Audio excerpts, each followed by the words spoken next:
Hello বন্ধু, মজাদার recipe নিয়ে চলে আসলাম। একদম দারুণ লাগে এই মজাদার তরকারি।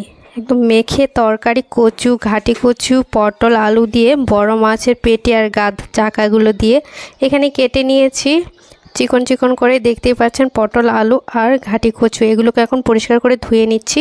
আর এদিকে মাছগুলো ভাজা হয়ে গেছে, মাছ ভাজা হয়ে গেছে, মাছগুলো উঠিয়ে নিয়েছি। আর এখানে আমি যেগুলো সবজি কেটে রেখেছিলাম, পটল, আলু আর ঘাটি কচুগুলো, সেগুলো দিয়ে দিলাম ভালোভাবে ধুয়ে। আর এখানে অনেকগুলো পেঁয়াজ কুচি আমি দিয়ে দিলাম।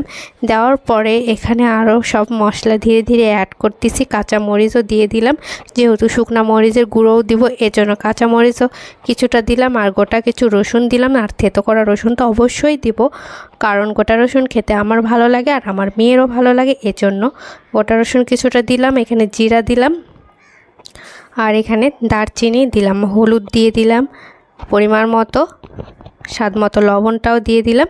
আর লবণটা একটু অল্প পরিমাণে একটু কম দিব, কারণ লাস্টের দিকে একটা মশলা ব্যবহার করব, সেই মশলাটা হচ্ছে টেস্টি সল্ট লবণ, একটা পাওয়া যায় বাজারে, সেই লবণটা দিব, এই জন্য একটু কম দেবো। এদিকে আমি দিয়ে দিলাম কিন্তু মরিচের গুঁড়ো আর তেল, দুই রকমের তেলে আমি ব্যবহার করেছি। আগে দিয়েছি সয়াবিন তেল মানে সাদা তেল, পরে দিয়েছি সরিষার তেল।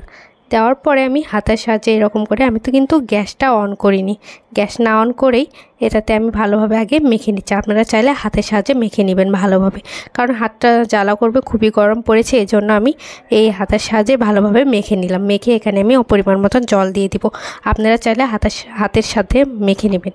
তো তারপর পরিমাণ মতন জল দিয়ে এটাকে কিছুক্ষণের জন্য ঢাকা দিয়েছি। তারপর এখানে কিন্তু আমি আদা জিরা বাটাটা এখন ইউজ করব। যখন ঝোলটা একটু গরম হয়ে গেছে তখন আমি আদা জিরাটা দিচ্ছি, এতে করে কোনো একটা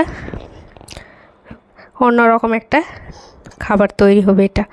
তো দেওয়ার পর একটু নাড়াচাড়া করে এটাকে আবারও ভালোভাবে দমে বসিয়ে দিলাম। ভালো করে ফুটে ফুটে একটু হালকা আঁচে এটাকে রান্না করতে হবে, যাতে করে ভালোভাবে সিদ্ধ হয়ে যায় আর অনেক সুন্দর করে একটা তরকারির স্বাদটাও বেড়ে যায়।